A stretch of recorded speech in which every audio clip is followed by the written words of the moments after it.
Hello everyone, this is निर्भय Bishnoi. I welcome you all. और 15 questions, top 15 questions की हमने एक सीरीज चला रखी है जिसमें ये सेकंड पार्ट है। इससे पहले हमने टॉप 15 सेंटेंस इंप्रूवमेंट हम देख चुके हैं।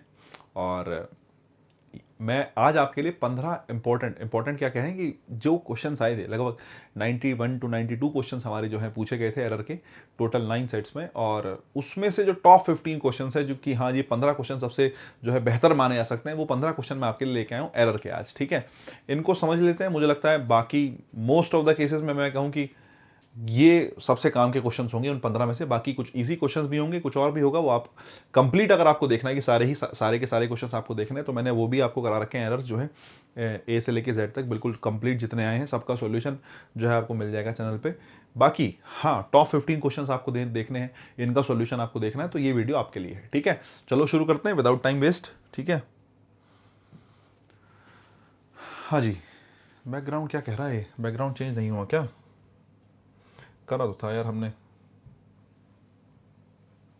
आप ठीक है, हाँ थोड़ा अलग कलर हो जाता है, परेशान करता है वो। आ जाओ जरा, पहला सेंटेंस देखो। दिख रहा है ना? दिख रहा है, हाँ दिख तो रहा है यार, सही दिख रहा है, सब कुछ ठीक है। Select the sentence with correct use of article the. Doctor Johnson met the Shakespeare in England. Article का क्वेश्चन है कुल मिला के। तुम्हें एक बात तो समझ में आ गई होगी कि आर्टिकल द के बारे में आपसे पूछा है कि भाई मुझे बता दो द आर्टिकल के बारे में। ठीक है, बड़ी अच्छी बात है साहब। द कहाँ सही रहेगा, कहाँ सही नहीं रहेगा, कुल मिला के ये क्वेश्चन है। अगर आप थोड़ा बहुत ग्रामर जो है पढ़े हैं और आप जानते हैं, तो आपको ये बात पता होगी कि कई बार जो है हम किसी व्यक्ति को भी कॉमन नाउन मान लेते हैं, पर्सन को भी। जैसे मैं मानता हूँ कि मेरा नाम साहब निर्भय है, मैं प्रॉपर नाउन हूँ। किसी भी व्यक्ति को, किसी के नाम को प्रॉपर नाउन माना जाता है, चाहे वो कितना ही कॉमन नाम हो। ठीक है, नहीं कितना भी कॉमन नाम हो। जैसे मैं कहता हूँ अमित नाम है, अमित नाम के क्लास में 10 बच्चे हो सकते हैं, लेकिन वो 10 के 10 अपने आप में क्या है, प्रॉपर नाउन है, स्पेसिफिक है। लेकिन हाँ, कई बार हम किसी को किसी के जैसा मान लेते हैं, तो ऐसी सिचुएशन में हम प्रॉपर नाउन को भी कॉमन की तरह ट्रीट करते हैं।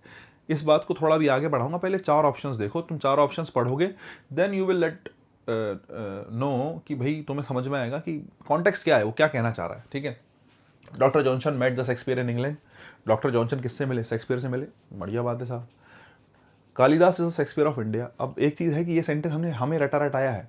ये तुमने, अगर तुमने इंग्लिश पढ़नी शुरू करी है कंपटीशन के लिए, तो तुम्हें ये सेंटेंस पता होगा कि Kalidas is the Shakespeare of India. ठीक है, तो अगर तुम थोड़ा भी जानते हो तो आंसर तो तुम लगा दोगे, मुझे पता है। मैं थोड़ा कॉन्सेप्ट डिस्कस करना चाह रहा हूँ। Doctor Johnson saw the Shakespeare acting in King Lear, और doctor Johnson had instructed the Shakespeare to write the Tempest.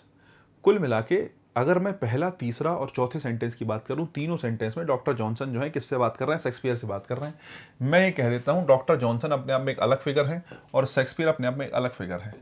तीनों सेंटेंस में पढ़ के देखो, डॉक्टर जॉनसन या तो इंस्ट्रक्ट कर रहे हैं शेक्सपियर को, ठीक है, या उसको देखा है डॉक्टर जॉनसन ने, या उनसे मिले हैं, है ना। अब जॉनसन और शेक्सपियर दो अलग अलग व्यक्ति हैं, और जॉनसन और शेक्सपियर दो अलग अलग व्यक्ति हैं। किसी की किसी से कंपैरिजन नहीं हो रही है, कुछ नहीं है। ऐसे में शेक्सपियर शेक्सपियर है ना। शेक्सपियर एक पर्सन है, तो उसको प्रॉपर नाउन ही मान के चलेंगे। डॉक्टर जॉनसन को भी प्रॉपर नाउन ही मान के चलेंगे। अगर तुम ये बात समझ रहे हो, तो यहाँ पे दा की ज़रूरत नहीं है, ये दा की आवश्यकता नहीं है, ये दा की आवश्यकता नहीं है, ये दा की आवश्यकता नहीं है। ये तीनों सिचुएशंस में किसी भी व्यक्ति को अगर तुम नॉर्मल पर्सन मान के चल रहे हो, तो उसमें दा की आवश्यकता नहीं होती। किसी भी व्यक्ति के नाम से पहले ऐसे अचानक से दा नहीं लगा सकते कि मेरा मन करा तो मैंने क्या लगा लिया, मैंने दा लगा लिया। ऐसे पॉसिबल नहीं है कि तुम दा लगा लो। हाँ, एक सिचुएशन बन सकती है अगर तुम किसी प्रॉपर नाउन को कॉमन नाउन की तरह ट्रीट करो। अब बात करते हैं कॉमन नाउन की तरह। कॉमन नाउन का मतलब समझ रहे हो? अगर मैं कह रहा हूँ किसी प्रॉपर नाउन को कॉमन नाउन मान रहे हैं, तो कॉमन नाउन का मतलब है उसको काउंटेबल नाउन मान रहे हैं। और काउंटेबल नाउन का मतलब है उसके साथ ए एन का प्रयोग क्या होगा? सही होगा। उसके साथ किसका प्रयोग? दा का प्रयोग भी क्या होगा? सही होगा। अगर मैं कह रहा हूँ किसी नाम को तुमने कॉमन नाउन माना, नाम प्रॉपर नाउन होता है, किसी का भी नाम है प्रॉपर नाउन है, अगर तुम उसको कॉमन नाउन मान रहे हो, तो कॉमन नाउन एक काउंटेबल नाउन है। और काउंटेबल नाउन के साथ ये दो बातें तो होती हैं, उसके साथ ए एन भी आ सकता है और दा भी आ सकता है। डिपेंड्स ऑन द सिचुएशन कि कब ए एन की जरूरत है, कब दा की जरूरत है साहब। ठीक है, मुझे लगता है बात समझ में आई होगी। अच्छा ठीक है, अब तुम कह रहे हो कि सर ए एन भी आ सकता है, दा भी आ सकता है। मैंने कहा बिल्कुल आ सकता है। जैसे मैं कहता हूं कि अमित इज ए या दा विराट कोहली।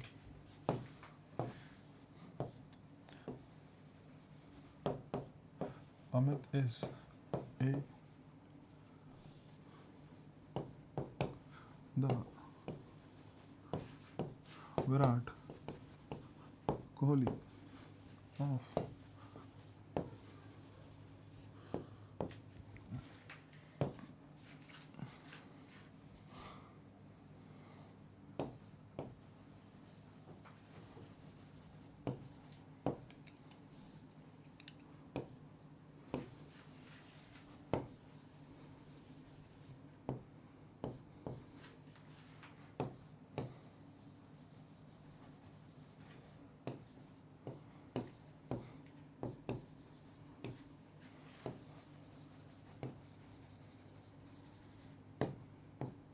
मैंने आपके सामने 4 सेंटेंस लिखे, एक बार देखना तुम्हारे हिसाब से कौन सा गलत है कौन सा सही है, देखना जरा।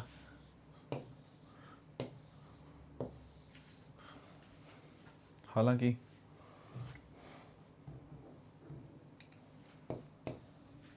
मैंने आपके सामने 4 सेंटेंस लिखे, एक बार अपना अपना विवेक यूज़ करो, अपना लॉजिक यूज़ करो, अपना दिमाग लगाओ और मुझे बताओ चारों में से कौन सा सेंटेंस, मतलब अगर जैसे ए एन लिखा है तो ए एन में से क्या आएगा।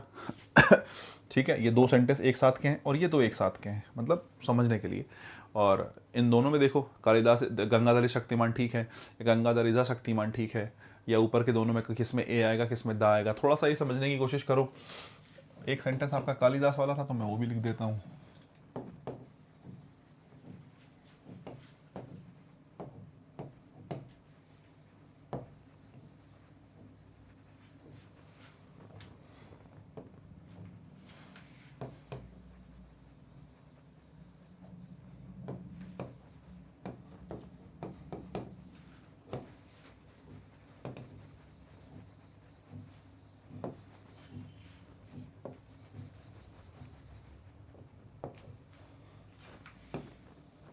मैंने ये 2 सेंटेंस और ऐड कर दी। अब मुझे लगता है मैं समझा देता हूँ, आपको और सोचना है तो पॉज कर लेना, फिर उसके बाद सोच लेना, मैं एक बार करवा देता हूँ, ध्यान से सुनो। देखो पता है क्या, पहला वाला सेंटेंस सही है, दूसरे वाले में दा आएगा, इसमें ए आएगा, इसमें दा आएगा, ये सही है। यहाँ किसी भी आर्टिकल की ज़रूरत नहीं है, ये सेंटेंस ही गलत है। ये सही तब होगा जब इसको इस तरीके से लिखेंगे। अब देखो क्या हुआ है कहानी, अगर तुम लॉजिकली समझ पाए हो अच्छी बात है, नहीं तो मैं समझा देता हूँ। अगर मैं शेक्सपियर की बात कर रहा हूँ तो हमें पता है शेक्सपियर एक डिफरेंट पर्सनैलिटी है और कालिदास एक डिफरेंट पर्सनैलिटी है, लेकिन दोनों हैं जो है साहित्य से ही जुड़े हुए। मैं कहूँ कालिदास को मैंने शेक्सपियर कह दिया, मुझे पता है कालिदास हमारे यहाँ, शेक्सपियर भैया अंग्रेजों की बात चल रही है, तो Kalidas is a Shakespeare, Kalidas जो है वो शेक्सपियर के जैसे हैं। कालिदास शेक्सपियर नहीं है, शेक्सपियर के जैसे हैं। जब आप किसी एक व्यक्ति की दूसरे व्यक्ति से कंपैरिजन कर रहे होते हैं तो उस टाइम पर जिस व्यक्ति से कंपैरिजन करी जा रही है उसको कॉमन नाउन मान लेते हैं। अब शेक्सपियर प्रॉपर नाउन नहीं है, शेक्सपियर कॉमन नाउन है, और मैंने बताया कॉमन नाउन है तो उसके साथ क्या आएगा, आर्टिकल ए एन या फिर क्या आएगा, दा आएगा, या तो ए एन आएगा या फिर क्या आएगा, दा आएगा, अगर कॉमन नाउन मान लिया। अब मैंने कहा ए एन कब आएगा, दा कब आएगा, भाई अगर तुमने केवल शेक्सपियर लिखा है तो उसके साथ ए ही सही है, क्योंकि शेक्सपियर को स्पेसिफिक कैसे बनाओगे, कालिदास ही शेक्सपियर ठीक है। आर्टिकल दा कब आता है कॉमन नाउन के साथ, आर्टिकल दा तब आता है जब तुमने उस बात को स्पेसिफिक करा हो, तुम्हारे पास कुछ करने के लिए स्पेसिफिक हो। जैसे मैंने वही कहा कालिदास इज अ शेक्सपियर की जगह शेक्सपियर ऑफ इंडिया। अब तुमने शेक्सपियर को स्पेसिफिक कर दिया, कहाँ का शेक्सपियर साहब, कालिदास जी शेक्सपियर के जैसे हैं तो आ शेक्सपियर, कालिदास शेक्सपियर हैं कहाँ के, इंडिया के। आपने जैसी ऑफ इंडिया कहा तो शेक्सपियर जो है वो अब इंडेफिनिट नहीं रहा, अब डेफिनिट हो गया, और जैसे ही डेफिनिट हो गया तो आर्टिकल ए की जगह किसका यूज़ करा आपने, दा का यूज़ करा। अमित है, मान लेते हैं बहुत अच्छा खेलता है साहब, मैंने माना कि अमित है जो कि बहुत अच्छा खेलता है, तो मैंने कहा अमित इज अ विराट कोहली।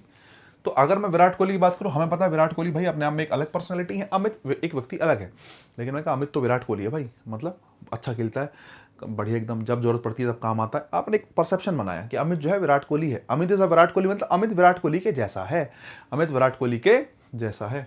तो फिर वही बात है, अभी विराट कोहली जो है कॉमन नाउन है और उसके साथ आर्टिकल दा की जरूरत नहीं है, क्योंकि आपने विराट कोहली को स्पेसिफिक नहीं करा, स्पेसिफिक नहीं करा, नॉर्मल है आर्टिकल ए लगाओ। लेकिन आपने कहा विराट कोहली है कौन सी टीम का, हमारी टीम का विराट कोहली कौन है साहब, अमित है। हमारी टीम का विराट कोहली कौन है साहब, अमित है। जैसे ही आपने कहा अमित हमारी टीम का विराट कोहली है, तो अब विराट कोहली जो है वो डेफिनेट हो गए, और जैसे ही डेफिनेट हुए आर्टिकल ए गलत है, क्या सही है, दा सही है। वही कारण है कि कालिदास इज आ शेक्सपियर नहीं, दा शेक्सपियर ऑफ इंडिया होता है। वही जैसे मैंने नीचे वाले सेंटेंस में लिया, एक में ए सही है, एक में दा, एक में दा, मैंने कहा यहाँ पर जो है ना तो ए सही है ना दा सही है। रीज़न क्या है, रीज़न ये है बच्चे कि ये दोनों ही स्पेसिफिक हैं। बताओ, मैंने कहा गंगाधरी शक्तिमान है, अरे वो वास्तव में है, गंगाधर ही शक्तिमान है, मैं तुमसे कहूँ तो क्या ऐसा नहीं है? अगर तुमने शक्तिमान देखा होगा तो गंगाधर ही शक्तिमान है, शक्तिमान ही गंगाधर, दोनों एक ही है ना। अगर ये अलग अलग होते, अमित अलग विराट कोहली अलग, तो तुम इसको कॉमन नाउन मान के आर्टिकल ए या दा का यूज करते सिचुएशन के हिसाब से। यहाँ कैसे कर लोगे? यहाँ दोनों सेम है, गंगाधर ही शक्तिमान, शक्तिमान ही गंगाधर। इसका मतलब यहाँ आर्टिकल की कोई आवश्यकता है ही नहीं, यहाँ आर्टिकल की कोई आवश्यकता है ही नहीं। और अगर बात समझ में आई हो तो मुझे लगता है जो है तुम्हें ये भी समझ में आया होगा कि बी फॉर बॉल क्यों सही है और उसमें आर्टिकल दा क्यों सही है। ठीक है, next, the keys are inside the table drawer. ठीक है, यहाँ पर इनसाइड का यूज किया गया है और इनसाइड में ही गलती है गाइस, क्योंकि देखो बाकी में तो क्या गलती होगी, कीज एक नाउन है भैया, की चाबियां जो हैं। अब मैंने आपसे कहा कि कौन सी चाबियां साहब, सिंगुलर या प्लूरल, तो आप कहेंगे बोले सर कीज के साथ तो आर आना चाहिए। देखो आर आया इसलिए कीज आया, बिल्कुल सही बात है। टेबल अपने आप में नाउन है, इसमें क्या गलती होगी? ड्रॉर अपने आप में नाउन है, इसमें क्या गलती होगी? अगर ये पेपर में आया होता तो तुम कर देते सॉल्व, ये तो पक्का है कि तुम सॉल्व कर देते, कि तुम इसका आंसर क्या लगा देते, तुम इसका आंसर इनसाइड लगा देते। लेकिन मैं तुम्हें समझाना चाह रहा हूँ कि बच्चे इनसाइड भी सही है और इन भी सही है, दोनों बातें सही हैं। मैं आपसे पूछूं इन और इनसाइड में क्या फ़र्क है? ठीक है, एक बात ध्यान रखना, अगर 3D शेप्स की बात चल रही है तो केवल किसका यूज़ कर सकते हैं, मतलब 3D शेप्स की बात कर रही है तो इनसाइड का यूज़ कर सकते हैं। और अगर 3D या फिर 2D दोनों टाइप की शेप्स की बात चल रही है तो किसका यूज़ कर सकते हैं? इन का। कहने का मतलब है कभी भी आपसे पूछे किसी शेप के अंदर की बात कर रहे हैं आप या दिखाना चाह रहे हैं ऐसा कुछ इन या इनसाइड, तो डिफरेंशिएट कैसे करेंगे? इन जनरल तो डिफरेंस यही होता है, बहुत खास डिफरेंस नहीं है। इन जनरल डिफरेंस तो यही होता है कि अगर 2D शेप है या 3D शेप है, दोनों शेप्स के लिए किसका यूज़ कर लेते हैं? इनका। इनसाइड केवल कैसी शेप के लिए आता है? 3D के लिए आता है। 2D 3D समझ रहे हो ना? 3D का मतलब जिसकी लेंथ हाइट और ब्रेथ तीनों चीज़ें हो उसको 3D बोलते हैं, जिसकी लंबाई और चौड़ाई हो उसको क्या बोलेंगे? 2D बोलेंगे। जैसे तुम किसी कमरे के अंदर हो, है ना, तो कमरे के अंदर, कमरा मतलब उसकी जो है लंबाई चौड़ाई ऊंचाई सब कुछ होगी साहब, है ना, उसका गेट होगा, कुछ लंबाई चौड़ाई ऊंचाई सब होगी। एक रूम है उसके अंदर तुम जाओगे, लंबाई चौड़ाई ऊंचाई सब होगी। अगर ऐसा है लंबाई चौड़ाई ऊंचाई सब होगी तो फिर मैं आपको ये समझाना चाह रहा हूँ रूम के लिए, आई am in the room, inside the room दोनों ही सही हैं। ठीक है, इन द रूम और इनसाइड द रूम दोनों ही सही हैं। लेकिन बहुत बार कई बार 2D स्ट्रक्चर्स होती हैं, है ना, 2D स्ट्रक्चर्स होती हैं, उसके लिए केवल इनका यूज़ करते हैं। जैसे आई am inside the park, I am in the park. सोच के बताओ, पार्क की बात करें, पार्क की लंबाई और चौड़ाई होती है साहब, केवल पार्क की केवल लंबाई और चौड़ाई होती है। पार्क का मतलब है खुला मैदान, उसमें ऊंचाई नहीं होती, पार्क में ऊंचाई नहीं हो, इन जनरल तो नहीं होती। बोले हमारे यहाँ तो पेड़ है साहब हम उसको पार्क कह रहे हैं, वो चीज़ अलग है। लेकिन अगर मैं इन जनरल कॉन्सेप्ट की बात करूँ, पार्क में ऊंचाई नहीं होगी, लंबाई और चौड़ाई होगी, लेंथ होगी ब्रेथ होगी और लंबाई चौड़ाई होगी, तो वो 2D स्ट्रक्चर है। और 2D स्ट्रक्चर के लिए कहाँ किसका यूज़ करेंगे? I am inside the park नहीं, I am in the park. मैं पार्क के लिए कह रहा हूँ तो I am in the park. ठीक है, जंगल की बात करूँ, अगर आप जंगल कह रहे हो, आपको पता है जंगल में भाई लंबाई चौड़ाई तो होगी लेकिन साथ में क्या भी होगी? ऊंचाई भी होगी, पेड़ वेड़ लगे हुए हैं, घास फूस है बढ़िया अपना। तो in the jungle, inside the jungle दोनों ठीक हो सकते हैं, लेकिन पार्क के लिए केवल क्या आएगा? इन ही आएगा, क्योंकि पार्क एक 2D स्ट्रक्चर है। ये मैं समझाना चाह रहा हूँ 2D और 3D का, या इन और इनसाइड का क्या फर्क है। उसके अलावा मैं अब आपसे कहूँ कि साहब यहां पर इनसाइड कैसे गलत है? टेबल ड्रॉर के लिए बात करें तो टेबल ड्रॉर भी 3D स्ट्रक्चर है गाइस, हो तो दोनों सही सकते थे। कहने को तो इनसाइड भी सही हो सकता था, कहने को तो इनसाइड भी क्या हो सकता था? सही हो सकता था। लेकिन मैं एक बात करूं कि इन जनरल फ्रेज में हम क्या कहते हैं? इन द ड्रॉर कहते हैं, इन द टेबल ड्रॉर या इनसाइड द टेबल ड्रॉर। तो जनरल जो हमारा बना आ रहा है कहने का तरीका, हम इनसाइड ही नहीं कह के हम इन ही कहते हैं। कहाँ रखा है? इन द ड्रॉर, ड्रॉर में रखा है। तो हम इसलिए कह सकते हैं कि इनसाइड की जगह किसका प्रयोग सही माना? इनका। लेकिन अगर मैं 2D और 3D स्ट्रक्चर के हिसाब से देखूं तो इनसाइड द ड्रॉर भी सही है और इन द टेबल ड्रॉर भी सही है, दोनों ही बातें क्या है? सही है। फिलहाल यहां पे इनसाइड की जगह किसका यूज करेंगे? इनका। सेंटेंस नंबर 3 देखो, चलो ठीक है, नंबर 3 देखो, she arrived to the office early in the morning. She arrived to the office early in the morning. बताओ भाई, अगर अराइव्ड के साथ टू लगा दिया है तो क्या कहेंगे? सही है गलत है? बताओ जरा। अराइव्ड के साथ टू आता है क्या?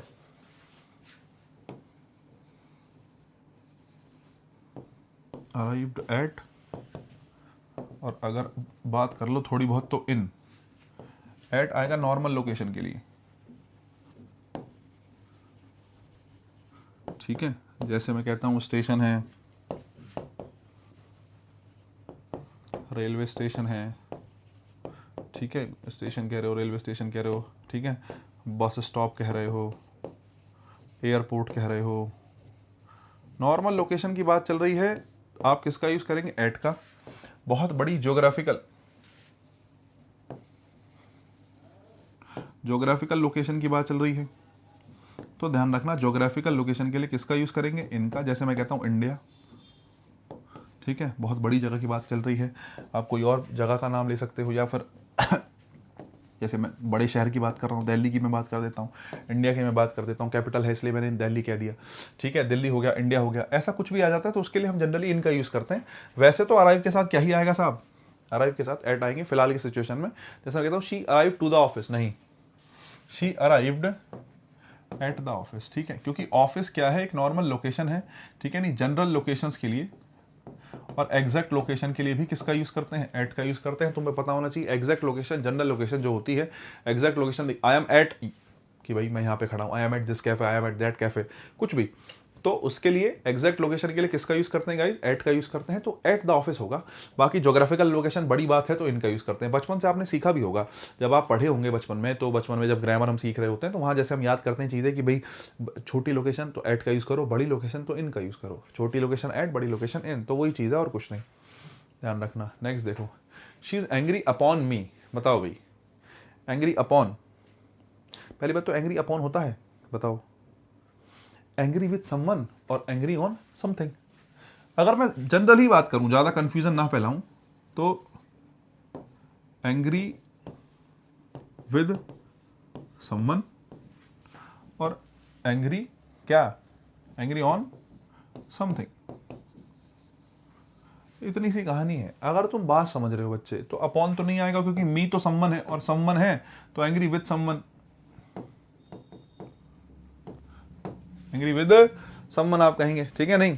जैसे ऑन की बात कर लूँ, एग्जांपल ऑन का, जैसे मैं कहता हूँ she is angry on the traffic, traffic के ऊपर जो अभी फिलहाल का आज का जो ट्रैफिक है उसके ऊपर वो गुस्सा है, मान लेते हैं ऐसा कुछ कह रहे हो तुम। नेक्स्ट आओ, which among the following article if required, ठीक है, ऑनर की बात चल रही है साहब, honour honour honour honour honour, देखो दो चीज़ें हैं, ऑनर अनकाउंटेबल नाउन की तरह भी यूज़ होता है और ऑनर काउंटेबल नाउन की तरह भी यूज़ होता है, ठीक है। अनकाउंटेबल नाउन की तरह यूज़ होगा जब आप ऑनर का मतलब बात कर रहे हो कैसे की, सम्मान की, अपने प्रतिष्ठा की, अपनी इज्जत की, अपने सम्मान की बात कर रहे हो, तब आप ऑनर को अनकाउंटेबल नाउन की तरीके से यूज़ करोगे, ध्यान रखना, ठीक है साहब। ऑनर जो है अनकाउंटेबल नाउन की तरीके से यूज़ होगा जब आप उसको एज अ सम्मान देख रहे हो, ठीक है नहीं, बहुत बढ़िया।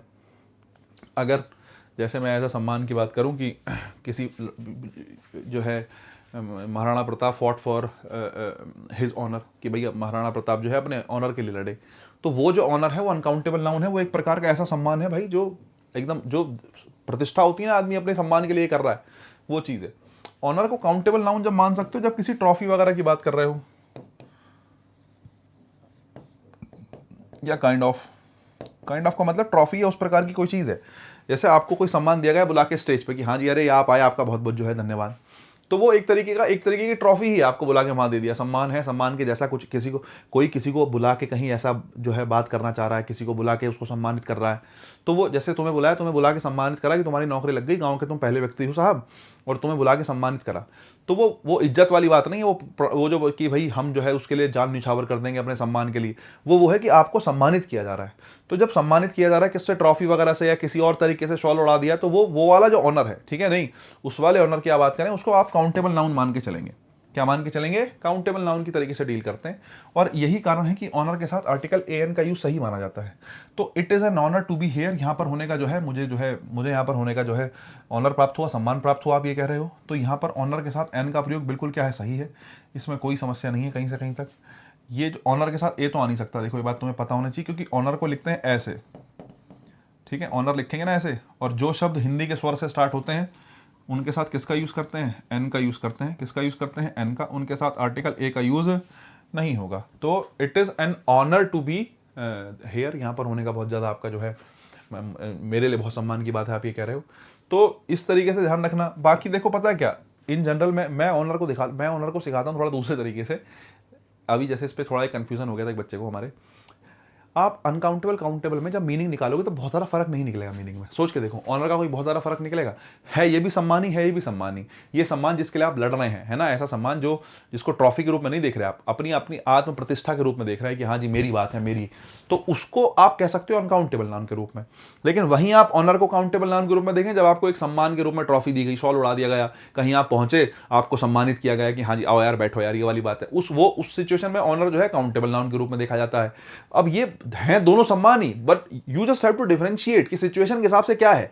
तो ये वाली कहानी है, इसको काउंटेबल मानते हैं इसलिए इसके साथ किसका यूज करते हैं? एन का। मैं तो जनरली ये बता देता हूं, और ये तरीका काम भी आता है, 99% केसेस में काम आता है ना, कि ऐसे नाउन जो वर्ब और नाउन दोनों बनते हैं, जब वो नाउन बनते हैं तो उनके साथ जनरली आर्टिकल लगा देते हैं। ये चीज़ काम आती है ना। हालांकि ये हो सकता है कि ग्रामेटिकली या कॉन्टेक्चुअली गलत हो, लेकिन बच्चे को समझाने के लिए बेहतर रास्ता है भाई ये। कैसे? मैं कहता हूँ it is an honour to be here, है ना, क्योंकि ऑनर जो है वर्ब भी है, ऑनर जो है नाउन भी है। जनरली बहुत से सेंटेंस 99 तो नहीं 90% सेंटेंसेज में ऐसे शब्द जो नाउन और वर्ब दोनों बनते हैं। तो जब वो शब्द जो वर्ब बना है तो ठीक है, अगर ऐसे शब्द जो नाउन और वर्ब दोनों बने और वो शब्द नाउन बन जाए तो उसके पहले आर्टिकल ए या एन आने की प्रोबेबिलिटी बहुत ज़्यादा होती है। तो मैं ही समझा देता हूँ कि ऑनर से पहले एन लगा लिया, क्योंकि फिलहाल ये वर्ब का भी काम करता है, नाउन का भी काम करता है। नाउन बना है तो डिफरेंशिएट करने के लिए हमने ए एन लगा लिया, इसलिए हमारा आंसर ठीक हो गया। बात है दोनों समझने की बात है कि ओनर के साथ एन आएगा, मेन बात तो कहानी ये है। अगर बात समझ में आई हो तो आगे चलते हैं साहब। नेक्स्ट देखो, she delivered a speech in the price distribution function. उसने जो है डिलीवर करी कि स्पीच प्राइस डिस्ट्रीब्यूशन फंक्शन में। भाई साहब प्रपोजिशन आया है इन, बड़ा जरा सोच लो कि इन गलत है या इन सही है, इन गलत है या इन सही है, बताओ जरा सोच समझ के। वो कह रहा है कि she delivered a speech in the price distribution function, उसने प्राइस डिस्ट्रीब्यूशन फंक्शन में जो है स्पीच डिलीवर करी। मान लेते हैं साहब अच्छी बात है, करी होगी। अब बताओ, पता है क्या, अगर तुम समझदार हो, फिर वही बात कि अगर तुम समझदार हो तो तुम ये बात समझोगे, ठीक है। ये इन किसके लिए आया, सोच के बताओ, बताओ। इन आया नाउन, प्रपोजिशन किसके लिए आती है? प्रपोजिशन नाउन के लिए आती है ना बच्चे। ये प्रपोजिशन है, इसने अपना ऑब्जेक्ट लिया होगा ना, इसने अपना ऑब्जेक्ट किसको ले लिया? इसने ऑब्जेक्ट ले लिया फंक्शन को, फंक्शन नाउन है। इस फंक्शन के लिए डिस्ट्रीब्यूशन एडजेक्टिव हो गया, हालांकि डिस्ट्रीब्यूशन नाउन है, लेकिन नाउन से पहले रखा नाउन एडजेक्टिव का काम कर सकता है। प्राइस भी क्या हो गया? एडजेक्टिव हो गया, ठीक है। मैं आपसे कह रहा हूं, नहीं प्राइस तो एडवर्ब बनेगा ना, हाँ ठीक है, प्राइस जो है वो एडवर्ब बनेगा। प्राइस डिस्ट्रीब्यूशन के लिए आया है और डिस्ट्रीब्यूशन फंक्शन के लिए आया है। तो मैं आपसे कहना चाह रहा हूँ कि नाउन से पहले एडजेक्टिव, एडजेक्टिव से पहले एडवर्ब, ये सब चीज़ें बाद में है। प्रपोजिशन किससे रिलेट करती है? प्रपोजिशन बच्चे रिलेट करती है अपने किसके साथ? ऑब्जेक्ट के साथ। और ये फंक्शन उसका क्या है? ऑब्जेक्ट है। फंक्शन उसका क्या है? ऑब्जेक्ट है। तो शी डिलीवर्ड अ स्पीच, उसने एक स्पीच डिलीवर्ड करी इन फंक्शन, फंक्शन में या एट फंक्शन। बताओ पहले इन फंक्शन या एट फंक्शन। अभी बता के आया हूँ उसका इन और एट का फर्क। अब तुम खुद सोच लो, ये प्राइस डिस्ट्रीब्यूशन को छोड़ो, तुम सोचो इन फंक्शन या फिर एट फंक्शन क्या होना चाहिए। भाई अभी बताया हूँ, किसी इवेंट, किसी ओकेशन को दिखाने के लिए किसका यूज़ करते हैं? इवेंट या ओकेशन को दिखाने के लिए किसी छोटी जगह की बात करनी है तो आप किसका यूज़ करते हैं? आप यूज़ करते हैं एट का। एट कब आएगा? जब किसी इवेंट को दिखाना हो या किसी ओकेशन को दिखाना हो, ठीक है। किसी ओकेशन की बात करनी, किसी इवेंट की बात करनी, एट का यूज़ करो। बोले जी इन कब आएगा? अभी बता के आया हूँ, इन कब आएगा? अगर किसी जोग्राफिकल लोकेशन की बात करनी है, ठीक है नहीं, और वो भी बड़े लेवल पे, जैसे मैंने एग्जांपल बताया, क्या इंडिया है, दिल्ली है, ऐसी कुछ बात करनी है तो किसका यूज़ करेंगे? इनका यूज़ करेंगे, ठीक है नहीं। कोई जोग्राफिकल लोकेशन तो क्या एरिया कह लो, किसी जोग्राफिकल एरिया, बड़े एरिया की बात करेंगे तो किसका यूज़ करेंगे? इंडिया, दिल्ली, तो उसके लिए इनका यूज़ कर सकते हो। वहाँ पर क्या आ सकता है? वहाँ पर इन आ सकता है, वहाँ समस्या नहीं है। लेकिन अगर आप एट की बात कर रहे हो तो छोटी मोटी लोकेशन, छोटे मोटे इवेंट, छोटे मोटे ओकेशन के लिए एट का यूज़ करते हैं, इनका यूज़ नहीं करते हैं। नेक्स्ट देखो, जय माता दी। ही सक्सीडेड, सक्सीडेड के साथ कौन सी प्रपोजिशन आती है? सवाल ये है। सक्सीडेड के साथ कौन सी प्रपोजिशन आती है? सवाल ये है, बताओ साहब। भाई सक्सीडेड इन होता है, सफलता प्राप्त हुई किसमें? इसमें। तो भाई सक्सीडेड के साथ क्या आता है? इन, और इन आएगा तो टू विन या विनिंग, इन टू विन या to winning, sorry in win या in winning, succeeded in winning. Preposition के बाद वर्ब की कौन सी फॉर्म? आईएनजी फॉर्म, ठीक है। नेक्स्ट देखो, you should not laugh on others. देखो एक चीज़ ये भी है समझने की कि लाफ के साथ ऑन नहीं, लाफ के साथ हमेशा किसका यूज़ करते हैं? एट का। तो लाफ ऑन की जगह किसका यूज़ करो, लाफ एट का यूज़ करो। और रीज़न क्या है लाफ एट का साहब, लाफ एट का रीज़न ये है बच्चे, कभी भी आप एट की बात करें तो एट जो है वो टारगेट की प्रपोजिशन होती है, मैं समझा चुका हूँ। कभी भी आप किसी व्यक्ति को, किसी पर्सन को टारगेट करने की बात करते हैं तो आप किसका यूज़ करते हैं, एट का। इसलिए शूट के साथ हम एट लगाते हैं, एम के साथ एट लगाते हैं, टारगेट के साथ हम एट लगाते हैं। ये टारगेट की ही प्रपोजिशन है। जब आप सामने वाले को टारगेट बना रहे हैं, अब वो किस तरीके से वो मैटर नहीं करता, तुमने सामने वाले को बंदूक दिखाई उसको, तो वो भी टारगेट है ना। बाकी तुम उसके ऊपर हंस रहे हो तो भी वो तुम्हारा क्या ही है, टारगेट है। इसलिए लाफ के साथ हमेशा किसका यूज़ करते हैं, एट का। तुम किसी को घूर रहे हो, तुमने किसी की तरफ घूरना शुरू कर दिया है ना, जैसे ही तुमने देखा कि भाई कोई जा रहा है, तुम्हें अच्छा लगा, तुमने घूर दिया है, सिविक सेंस तो है नहीं, तुमने घूरा। अब वो तुमने जो घूरा वो क्या है, गेज है, गेज एट, ठीक है नहीं, लुक एट। तुम किसी की तरफ देख रहे हो तो तुम्हारा देखने का टारगेट कौन है, वो सामने वाला। लुक एट, गेज किसी की तरफ घूर रहे हो, बस तुम देखे जा रहे हो बेशर्मी से, गेज एट, ठीक है नहीं, किसी की तरफ हंस रहे हो, लाफ एट। तो बहुत से शब्द हैं जो टारगेट की वजह से अपने साथ क्या प्रपोजिशन ले लेते हैं, एट ले लेते हैं।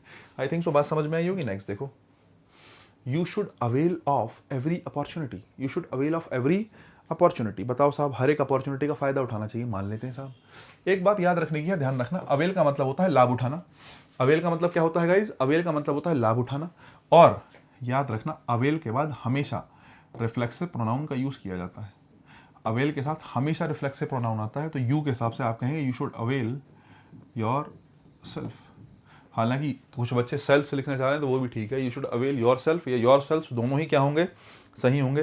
तुम्हें जो है फ़ायदा उठाना चाहिए हर एक अपॉर्चुनिटी का। किसका, हर एक अपॉर्चुनिटी का तुम्हें फ़ायदा उठाना चाहिए। अब यहाँ से पता क्या बात बनती है, यहाँ से बात बनती है कि कौन से ऐसे शब्द हैं जिनके साथ हम किसका यूज़ करते हैं, जिनके साथ हम रिफ्लेक्सिव प्रोनाउन का यूज़ कर लेते हैं, मतलब जिनके साथ रिफ्लेक्सिव प्रोनाउन लगाया जाता है, अमूमन हम लगाते हैं। ऐसे कौन से शब्द हैं, एक तो तुम्हारा क्या हो गया साहब, अवेल हो गया, तुमने याद कर लिया है ना, एक तो तुम्हारा अवेल हो गया। उसके अलावा देखो, मैं अगर आपसे कहूं कि भाई एंजॉय है, एब्सेंट है,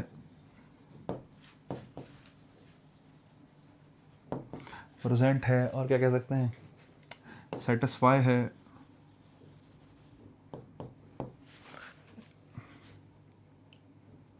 इंट्रोड्यूस कह सकते हो, ठीक है। और इसके बाद अप्लाई और रिज़ाइन तो आता ही है, देखो दोनों साथ में चलते हैं। अप्लाई है,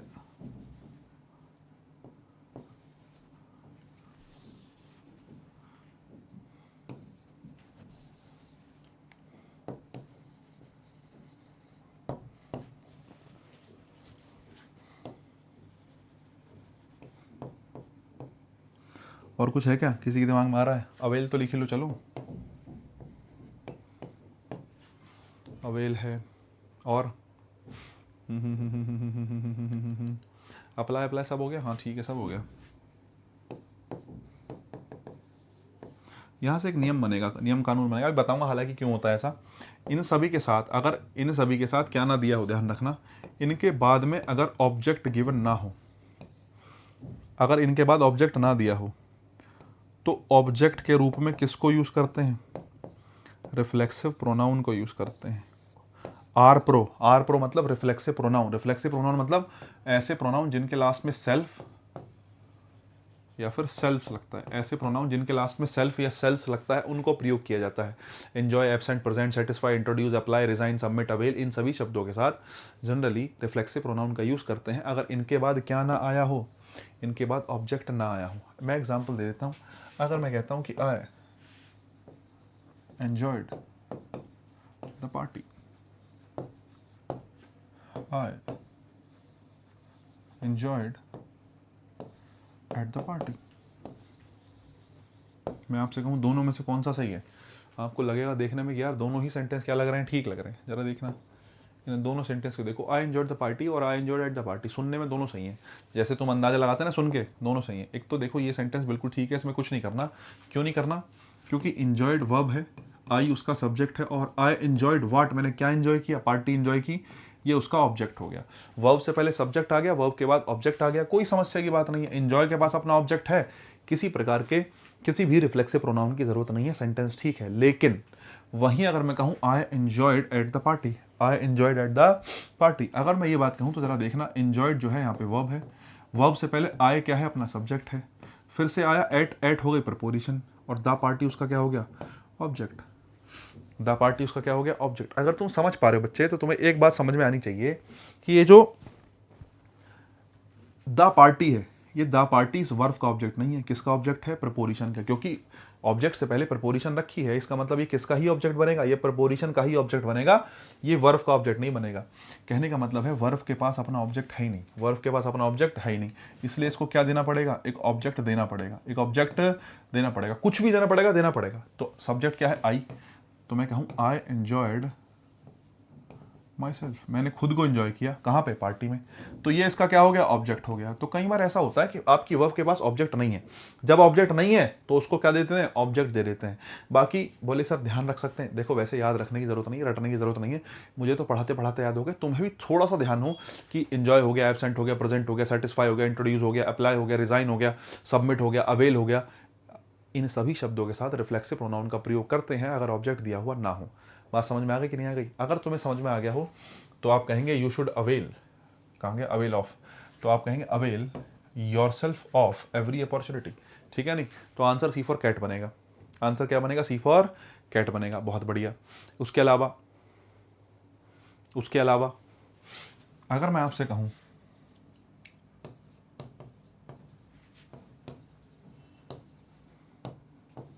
स्टॉप हो गया, बात हो गया, उसके अलावा एक आता है बर्न, ठीक है, बर्न हो गया, हाइड हो गया, उसके अलावा कीप का यूज़ हम कर लेते हैं, ठीक है। स्टॉप है, बात है, बर्न है, कीप है, हाइड है,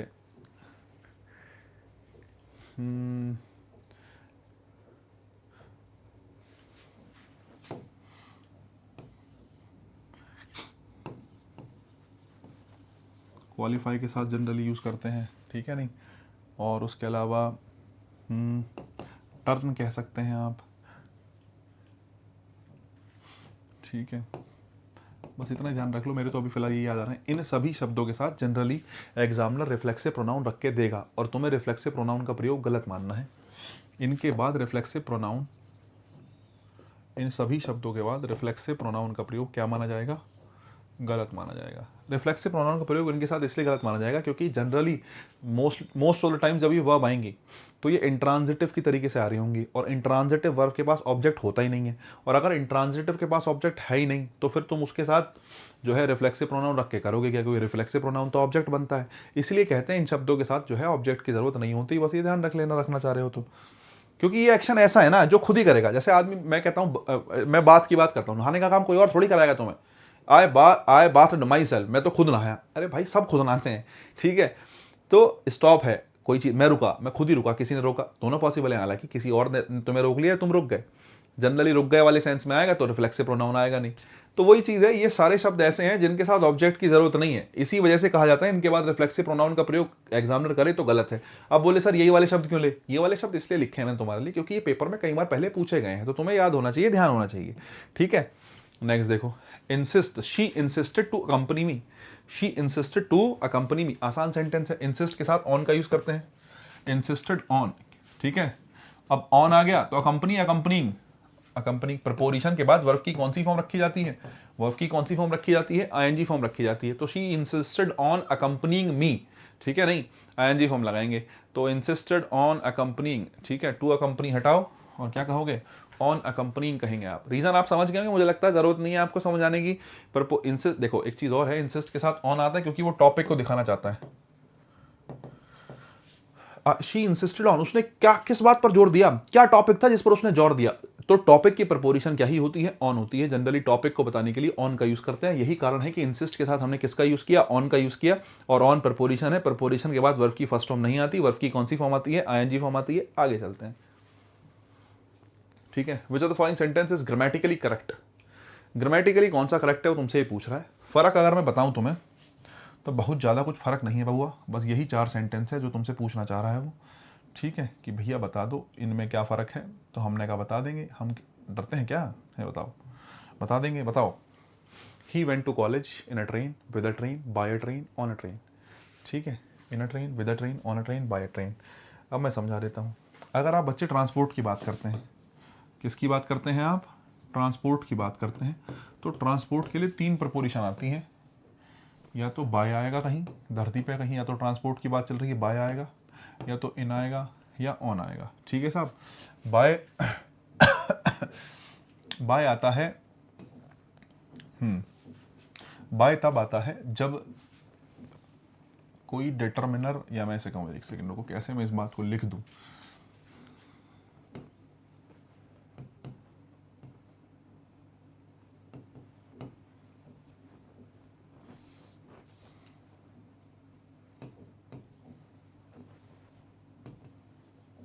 जो भी ट्रांसपोर्ट है, बस है, कार है, कुछ भी है, उसके जस्ट पहले आप बाय का यूज़ करेंगे।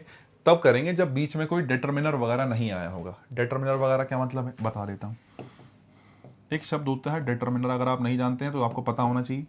डिटर्मिनर का मतलब होता है भाई साहब article a, an, the, this, that, these, those, this that the, जो हालांकि अकेले भी आ जाते हैं प्रोनाउन के रूप में, लेकिन इन जनरल मैं बता रहा हूँ। ठीक है नहीं। उसके अलावा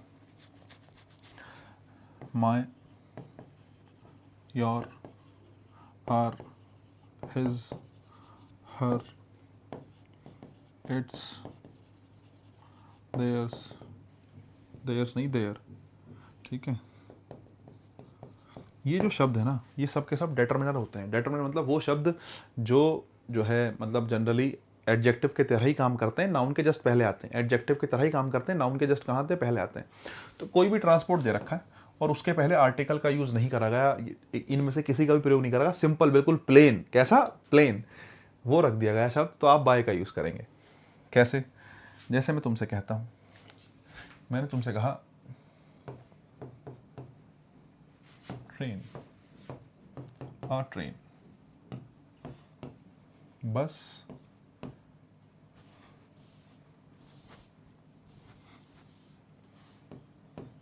आ बस, कार, माय कार।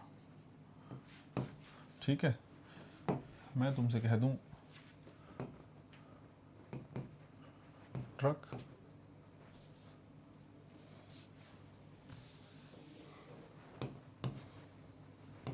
ठीक है, आ ट्रक। और कुछ आ रहा दिमाग में क्या? Bike, bike. ठीक है। मैंने कुछ एग्जांपल लिखे। मैंने आपसे कहा अगर कोई ट्रांसपोर्ट के पहले प्रपोजिशन, ट्रांसपोर्ट के पहले कोई शब्द नहीं लिखा हुआ तो बाय का प्रयोग बिल्कुल सही है। जैसे खाली ट्रेन लिखा है, आप कहेंगे बाय ट्रेन। खाली बस लिखा है, आप कहेंगे बाय बस। खाली कार लिखा है, आप कहेंगे बाय कार, बिल्कुल सही है। खाली ट्रक लिखा है, आप कहेंगे बाय ट्रक। ठीक है। बाइक लिखा है, आप कहेंगे बाय बाइक। लेकिन हाँ, अगर कोई शब्द एक्स्ट्रा आ गया, अगर कोई शब्द एक्स्ट्रा आ गया, a, my, a an, the, my, और, हिज, हर, ऐसा कोई भी शब्द आ गया तो समझ लो तब बाय का यूज नहीं करेंगे। उस सिचुएशन में 2 प्रपोजिशन आ सकती हैं। अगर आपने किसका यूज कर लिया, डिटर्मिनर का यूज कर लिया।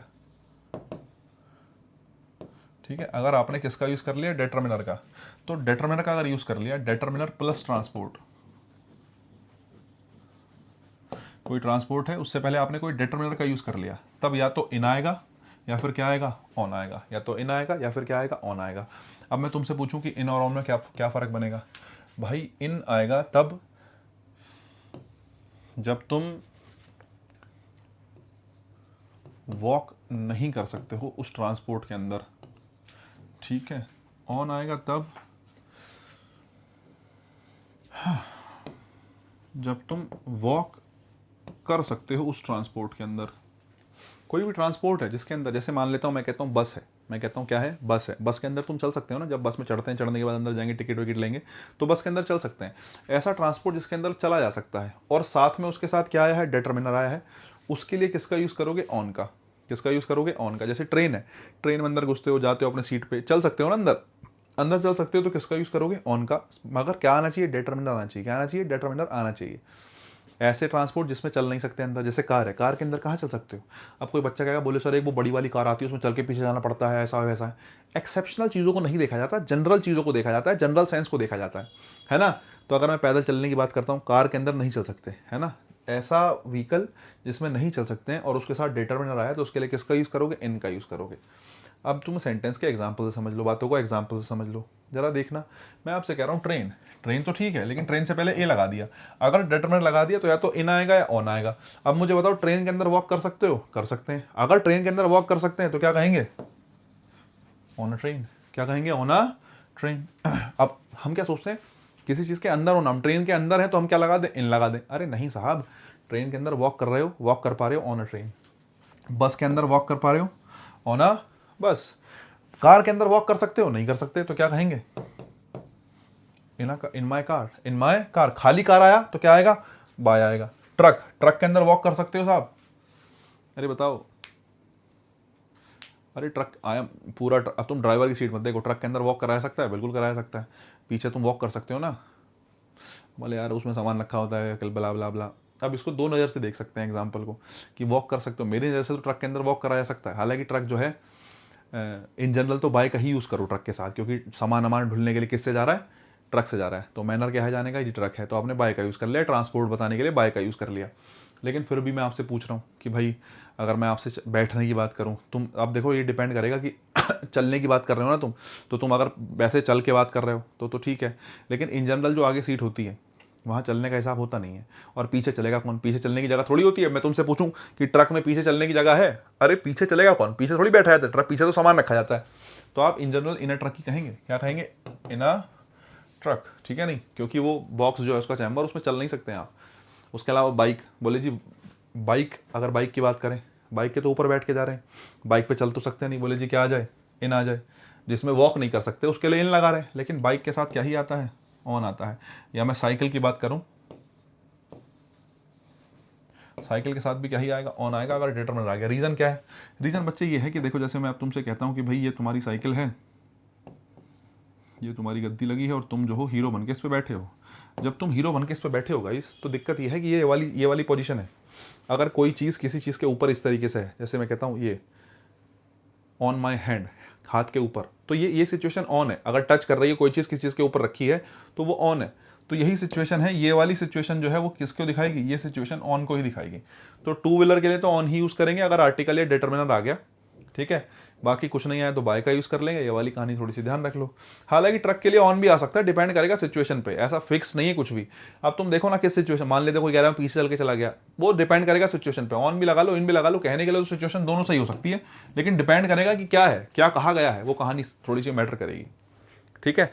नेक्स्ट देखो, अब क्वेश्चन देख लो, क्वेश्चन क्या था, क्वेश्चन क्या था जरा देखना।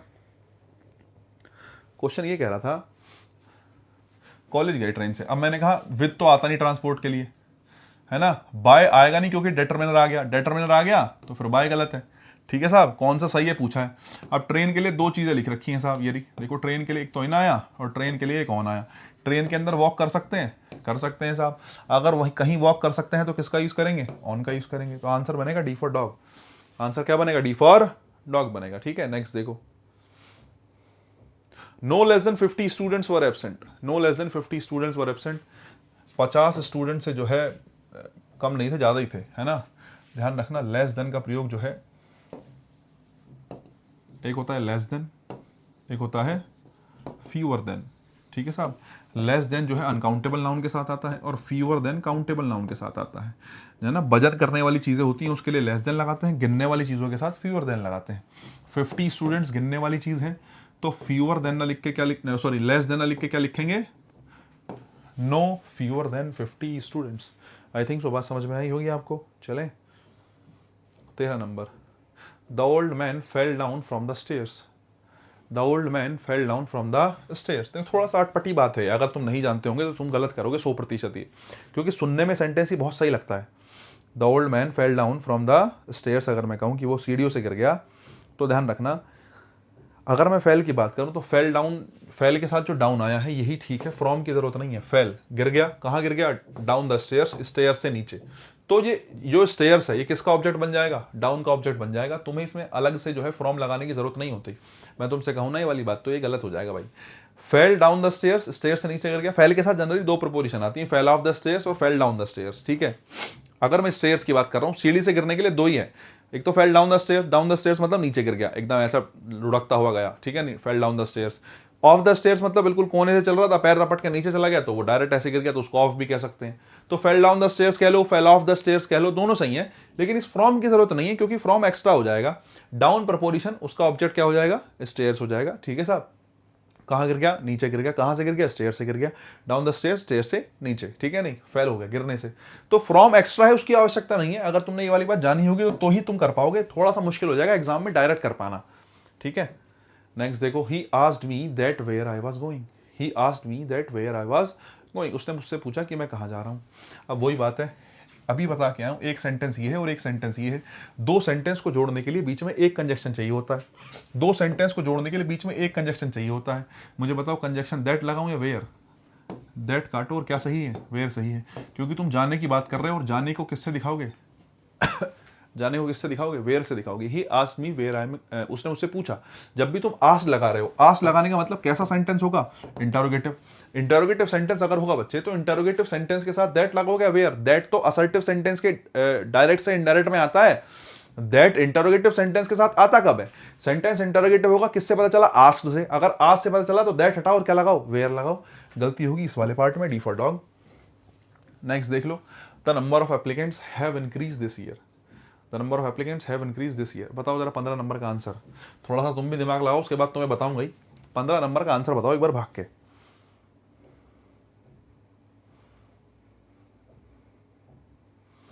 देखो वैसे तो बहुत आसान सी बात है कि द नंबर ऑफ के पास अगर आपने रट रखी है कहानी तो हैव नहीं क्या आएगा, हैज आएगा। लेकिन समझने की बात यह है यहाँ से, क्या द नंबर ऑफ के बाद हमेशा प्लूरल नाउन आएगा, ध्यान रखना। और हमेशा वर्ब कैसी आएगी, सिंगुलर वर्ब आएगी, ठीक है। और मैं आपसे कहूँ आ नंबर ऑफ की कहीं बात आ जाए, आएगा इसके बाद भी प्लूरल नाउन ही, आ नंबर ऑफ के बाद भी। लेकिन मैं आपसे कहूँ वर्ब कैसी आएगी, इसके साथ वर्ब आएगी साहब, प्लूरल वर्ब। कैसी वर्ब आएगी, प्लूरल वर्ब। ये दो बातें याद रखने की है, बहुत ज़्यादा जरूरी है। The number of, a number of, दोनों के बाद प्लूरल नाउन आएगा, लेकिन वर्ब का ध्यान रखना है। द नंबर ऑफ के साथ सिंगुलर वर्ब, आ नंबर ऑफ के साथ प्लूरल वर्ब। ये बहुत काम की बात है साहब। बोले सर कैसे, जरा देख लो। देखो मैं समझा भी सकता हूँ उस बात को, हालांकि फिलहाल तो एक बात देखो आंसर क्या है। द नंबर ऑफ एप्लीकेंट्स ठीक है, लेकिन वर्ब प्लूरल आ गई, प्लूरल आती है आ नंबर ऑफ के साथ जो कि जो है प्लूरल हो। लेकिन यहाँ पे द नंबर ऑफ दे रखा है तो हैव हटाओ, क्या लगाओ, हैज लगाओ। आंसर बनेगा साहब क्या, डी फॉर डॉग। हैव की जगह क्या आएगा, हैज आ जाएगा। लेकिन मैं आपसे कहूँ कि ऐसा हो क्यों रहा है, ऐसा हो इसलिए रहा है क्योंकि आपको पता होना चाहिए द और ए के बारे में। द जो है वो डेफिनेट आर्टिकल होता है और ए जो है वो कैसा होता है, इनडेफिनेट आर्टिकल होता है। द जो है वो कैसा आर्टिकल है, डेफिनेट है, और ए कैसा है, इनडेफिनेट आर्टिकल है। देखो मैं तुम्हें समझाना चाहता हूँ, अगर मैं कह रहा हूँ नंबर ऑफ, नंबर ऑफ मतलब संख्या की बात चल रही है, गिनती की बात चल रही है, कुछ ना कुछ गिनती की बात चल रही है, कोई गिनती है। लेकिन अगर आपने उस गिनती से पहले दा लगा दिया, the number of applicants, applicants की जो संख्या है, और उस संख्या से पहले आपने दा लगा दिया, इसका मतलब आप ये कहना चाह रहे हैं कि आप उस संख्या को लेकर निश्चित हैं, श्योर हैं 100%। द नंबर ऑफ का मतलब वो संख्या जो है वो संख्या कैसी है, दा लगने का मतलब डेफिनेट है। और अगर कोई संख्या डेफिनेट है, कोई नंबर डेफिनेट है, तो उस नंबर को यूनिटी की तरह से देखा जाता है। यहाँ पे 100 बच्चे हैं तो 100 के 100 को जब तुम्हें पता है 100% कि भाई नंबर जो है 100 है, 100 बच्चों को एक साथ तुम देख रहे हो, तो उसको एज अ यूनिटी देखा जाएगा। और यूनिटी देखा जाएगा तो उसको सिंगुलर मानेंगे, और सिंगुलर मानेंगे तो वर्ब कैसी आएगी, सिंगुलर आएगी। लेकिन आ नंबर ऑफ से पहले आपने आ लगाया, आ का मतलब नंबर कैसा है, इनडेफिनिट है। और नंबर ही अगर टुकड़ों में बट गया, निश्चित नहीं है, डेफिनेट नहीं है, इनडेफिनिट है, बहुत सारे बच्चे हैं, पता नहीं कितने, बहुत सारे, इनडेफिनिट है, संख्या क्लियर नहीं है। और अगर क्लियर नहीं है तो फिर उसको सिंगुलर नहीं मानेंगे, उसको कैसा मानेंगे, प्लूरल। और प्लूरल माना तो क्या कहेंगे आप, इसके साथ वर्ब कैसी आएगी, प्लूरल वर्ब आएगी। ध्यान रखना, a number of, the number of का थोड़ा सा ही ध्यान रखना। 15 सेंटेंस हो गए हैं गाइस, और जो है बस इतना ही बहुत था, 15 सेंटेंस थे आज के लिए, इतना ही रखते हैं। मुझे लगता है आपको मजा आया होगा। अगर आपको लगा ये आसान है तो इसके अलावा बाकी क्वेश्चंस और भी जो है 19 थे, ये मुझे लगता है बेहतर जो क्वेश्चन थे, सबसे बेहतर जो थे वो मैं लेके आया हूँ आपके लिए। और आज के लिए इतना ही रखते हैं, बाकी काम कल करते हैं। कल मैं किसी और क्लास के साथ मिलूंगा आपको, और 15 सेंटेंस का भी और बहुत सारा रह गया। हमारी 2 क्लास हुई है 15 सेंटेंसेस वाली, टॉप 15 वाली। नेक्स्ट भी आपको कुछ ऐसी क्लासेस देखने के लिए मिलेंगी। Stay connected, like comment share subscribe करते रहा करो। टाटा बाय बाय, मिलते हैं ब्रेक के बाद।